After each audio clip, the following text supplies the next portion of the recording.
isteri untuk dihargai. Aku Yusof, seorang suami yang dah kahwin selama 10 tahun. Alhamdulillah perkahwinan kami bahagia dan tak ada langsung apa-apa masalah. Isteri sangat mudah dibawa berbincang dan sangat memahami. Jika perlu bagi rate, aku akan ratekan isteri aku ni 9/10. 9/10. Sebab bagi aku dia betul-betul hampir sempurna untuk aku dan keluarga. Tapi ada satu perkara yang setiap hari membuatkan aku rasa berdosa dan bersalah pada dia. Selain isteri aku, ada satu nama yang tak mampu aku padam dari hati dan ingatan aku. Sejak dari hari aku bertunang dengan isteri, setiap hari aku berdoa supaya Allah hapuskan nama itu dari hati aku. Ada masa sampai aku tak boleh tidur sebab fikiran aku tak mampu nak menghakis dari memikirkannya. Aku bangun dan solat taubat serta solat hajat supaya Allah hapuskan nama tu. Aku menangis, tapi kenapa sampai hari ini aku masih belum mampu lupakan terus nama tu. Kadang ada masa isteri aku tersedar saat aku solat malam kerana dia terdengarkan isakan aku. Dia tanya kenapa sampai macam tu sekali aku menangis. Apa yang aku risaukan? Ya Allah, makin berdosa aku rasa pada isteri. Nama yang tak mampu aku buang dari hati aku tu adalah nama seorang perempuan pertama yang telah menyentuh hati aku. Dialah wanita pertama yang buatkan hati aku berdebar-debar. Aku namakan dia Mawar, bukan nama sebenar. Dia wanita pertama yang buatkan aku berfikir untuk mendalami ilmu agama, memperbanyakkan ibadah dan belajar bersungguh-sungguh supaya aku dapat mengejar cita-cita. Saat aku telah mampu untuk menghalalkannya, tiba-tiba waktu tu juga aku bertemu dengan isteri aku dan dia berusaha bersungguh-sungguh untuk bertaaruf dengan aku dan berusaha untuk membawa perhubungan kami ke jenjang berlamin. Manakala Mawar, aku telah hilang kontak dengan dia.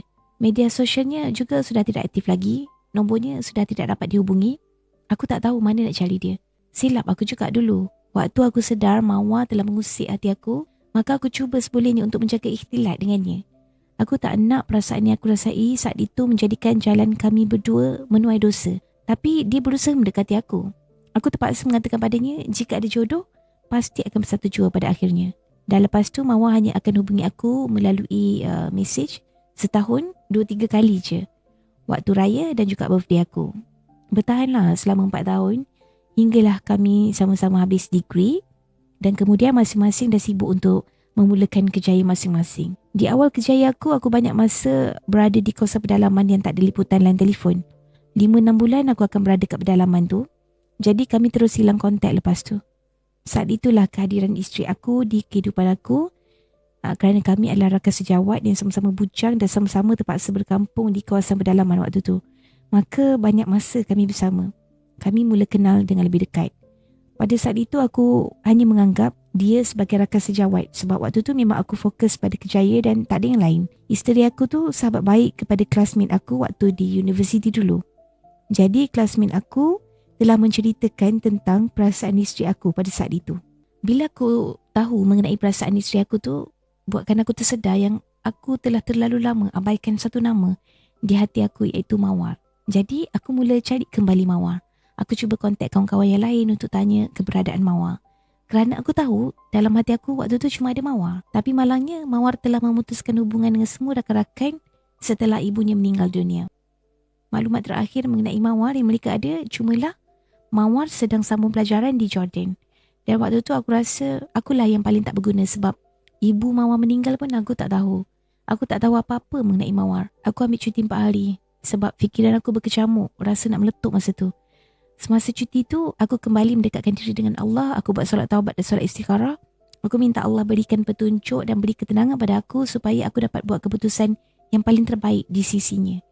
Aku juga cuba tanya pendapat beberapa rakan-rakan yang lebih alim tentang situasi aku tu. Maka, aku memutuskan untuk bertaaruf dengan Hanim, iaitu isteri aku sekarang. Lepas ta'aruf tu, aku rasa Hanim adalah wanita yang baik untuk dijadikan isteri dan teman hidup.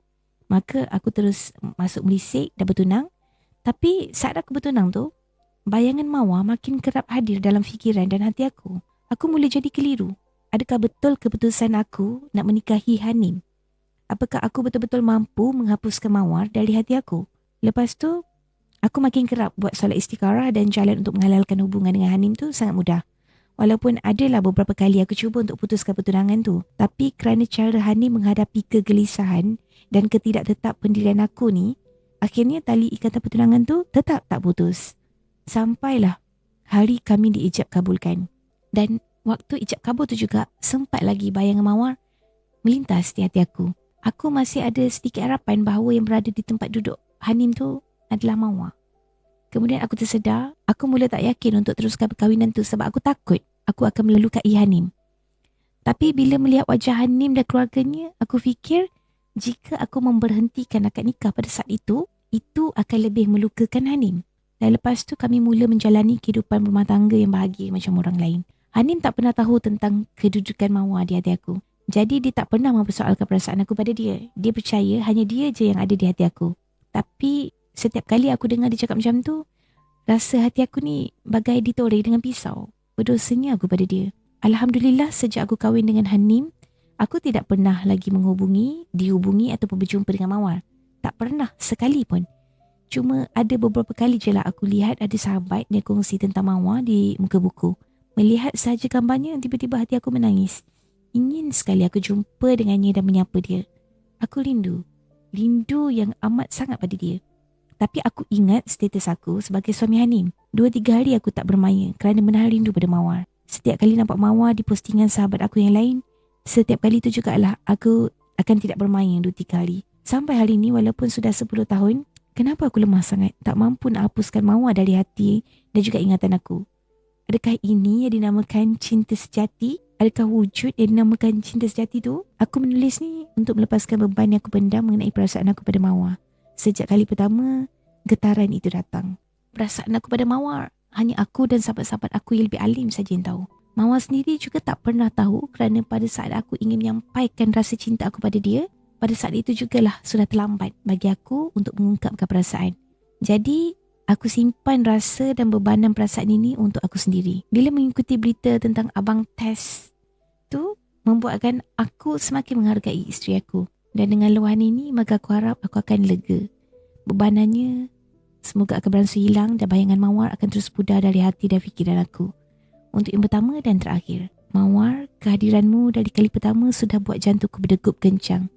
Sayang sekali, di saat kamu memberikan hati padaku, aku menjauh. Di saat kamu menjauh, aku pula yang cuba mengejarmu. Terima kasih kerana kamu, aku mula mengejar cita-cita.